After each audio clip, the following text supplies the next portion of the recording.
We're back at Calyx Cafe and I'm chatting to Jen Stewart, ED Clinical Data Science at Premier Research. And we're going to discuss the data management aspect of decentralized trials and how you manage all those new data sources. I can't wait.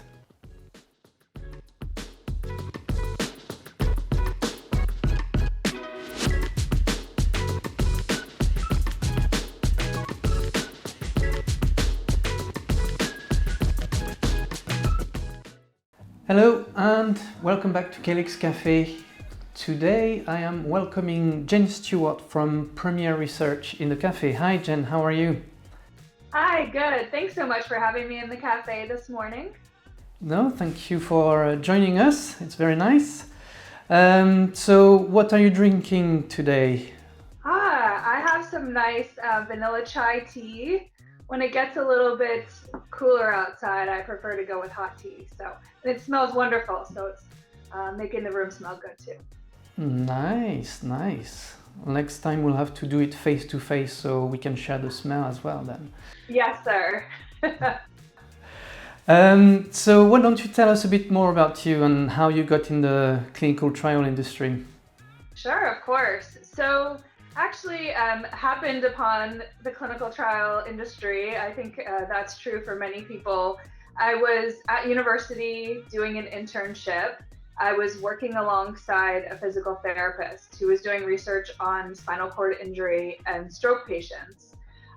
There was a really cool device called the Locomat, and it's kind of a robotic device that tries to retrain patient's gait after an injury or an incident like that. So at the time I was studying biomedical engineering, thought I might be leaning towards medicine or physical therapy. And so this was, a really cool internship for me.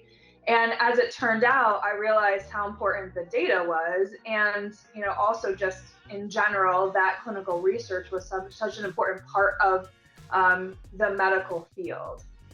And so fast forward a couple of years, I was starting to look for jobs and didn't really know that data management was an area of expertise. So I got my first job at a CRO and I was doing filing and data entry and kind of started from the ground and was introduced then to data management. And really that's been my sweet spot for more than 15 years now. So I've had the opportunity to kind of see different aspects of academic and industry now. And really, I think the CRO space and data management is a sweet spot for me.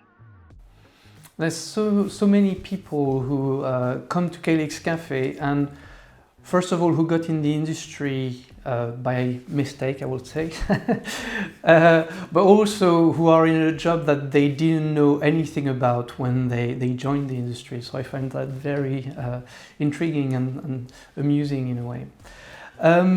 So data management, I'm pretty sure you see a lot of changes right now with the emergence of decentralized trials. What impact does it have on your day job? Sure, right. So that is the focus of so much that I'm working on right now and that Premier Research is working on. I've been in the industry more than 15 years.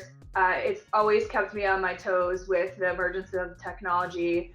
Never is stagnant, always something new to learn. And thanks to the pandemic and technology, we are focused quite a bit on decentralized clinical trials now.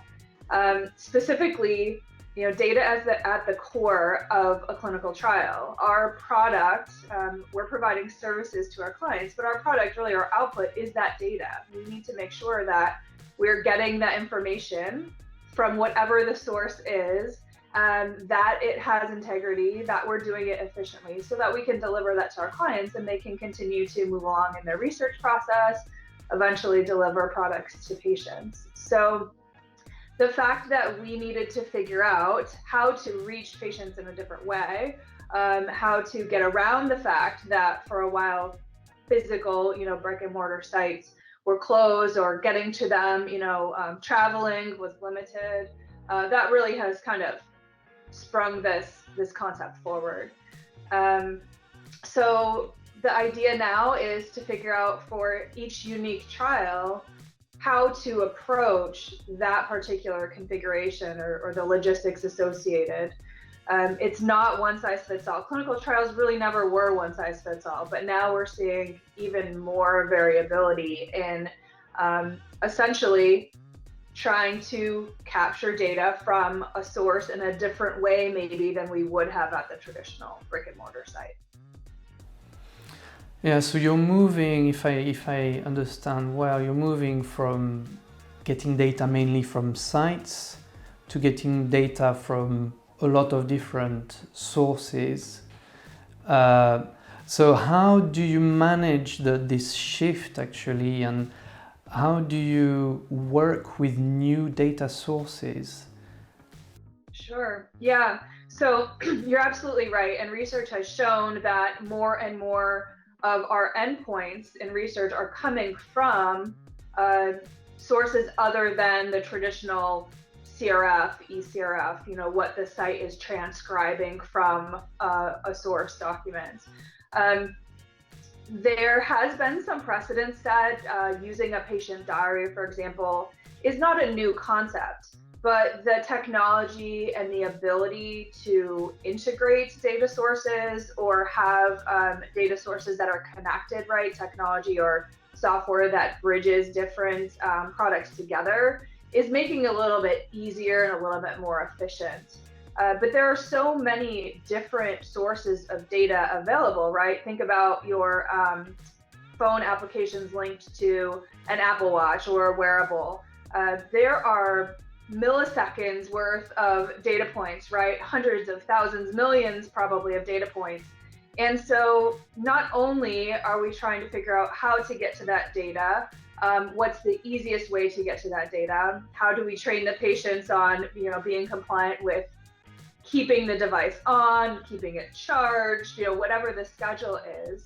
We also have to understand which data is more specifically important, which data points, what time frame, what part of a schedule, if that's the case, or what is our statistical analysis going to be looking at, so that we can focus in on the data that matters to get to the outcome that our client is looking for in the trial. So moving from very specific data points to a myriad of them, and having to know which ones are actually the ones you need to analyze. Exactly. And so you work, obviously as part of a CRO, you work with different sponsors. So do the sponsors come to you knowing exactly what they need or how to do it, or is it something you need to figure out? And how do you support sponsors then in your role? Sure, yeah, that's a great question. And in full transparency, I think we are all learning the best way to do this. And as the technology and options change, we continue to evolve. It's important for us to be flexible, learn about new things. And as I mentioned, there's not a one-size-fits-all approach. Each study design needs to take into account different devices or different access points, whether it's home health care, whether it's this wearable, a patient diary.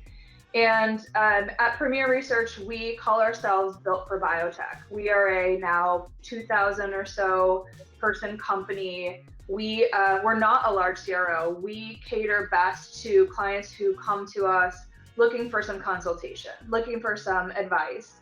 And so it's important that we're able to help strategize with them. Some of them have an idea what they want to do, or they're working with a vendor already, and so we learn about that vendor and partner with them.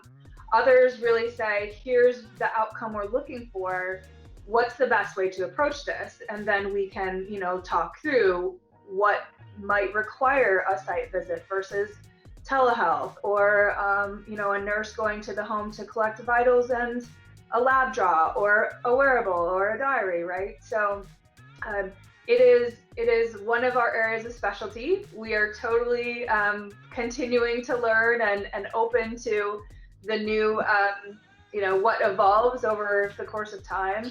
But really, we are willing to help talk through at whatever stage our customers are looking for strategy, because this is new. Not completely, but a lot of it is new and changing, right? We have to try to keep up. Yes, and that's what I hear a lot at the moment, actually, that we're learning as we go along, which I feel is a big change in our industry at the moment, and a good change to see. A good change, agreed. Yeah. Yeah. Right, I think that's probably all we've got time for, unfortunately. I'd love to carry on more, but before we go, if we fast forward 10 years, what would you like to see in the clinical trial space that would get you excited? Sure. So as important as business is, right? Each business is trying to be profitable and be successful. There's so much opportunity in sharing lessons learned, having access to broad, anonymized data to help us continue to move forward with getting products to market faster, helping our patients, delivering these key products so that we can continue to move our research world forward. And the more that we continue to kind of protect what we have and what we know, the less we'll be able to move at the clip I think that technology would allow us to if we were a little bit more willing to share. So more sharing across sponsors then, is that what you're suggesting? Yeah, exactly. And just, the kind of real world evidence concept, the more data that we have in a way that it is shareable or, formatted consistently so that we can look at, things like synthetic arms, leverage, all of the artificial intelligence and machine learning, all these hot topics where it really depends on the amount of data, the depth of the data, the breadth of the data. And there's so much out there that if we continue on the track of this kind of data warehousing and learning as we go, I think we will be able to continue to expedite the delivery of products to market. Yeah. I hear you. So like leveraging like the data we already have that's out there to accelerate clinical development. Yeah, I love that. Yeah, exactly. And lessons learned as well, right? As we said, we're all kind of learning what works best in this model and having conferences and interviews and conversations like this where we're learning from each other. It's so critical to this industry. Yeah, I agree. Well, thank you, Jen. It was really nice talking to you. So thanks a lot for taking the time. And thank you all for joining us today. And we'll be back soon for another episode of Calyx Cafe. Thank you. Bye. Thank you.